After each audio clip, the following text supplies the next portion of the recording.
Hello guys, today I'll be doing a review on Flexport and I'll be going through its strengths and weaknesses and watch to the end to know whether or not this digital freight forwarder is worth it or not. Flexport's core strength lies in its innovative use of technology to bring unparalleled transparency and efficiency to global logistics, a traditionally opaque industry. Its intuitive cloud-based platform provides real-time SKU visibility across the entire supply chain, from purchase, order creation to final delivery, empowering businesses with actionable insights and improved predictability. Flexport offers a comprehensive range of services, including various freight models, customs, brokerage, and even e-commerce fulfillment, making it a versatile one-step solution.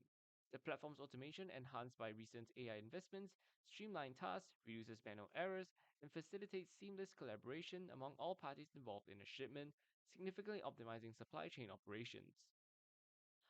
However, Flexport's premium technology and end-to-end services can translate to higher costs compared to some traditional freight forwarders, especially for small businesses or those with lower shipping volumes who may not fully utilize its advanced features. While generally praised for its digital interface, some users report mixed experiences with customer service, occasionally citing challenges in getting personalized support or resolving issues quickly. Moving on, Flexport is an ideal solution for small to large businesses engaged in international trade, particularly those in e-commerce, manufacturing, and distribution seeking to modernize and optimize their global supply chains. It is best suited for companies that prioritize end-to-end visibility, data-driven decision-making, and seamless digital management of their freight, customs, and fulfillment operations. I hope this video helps and thank you for watching.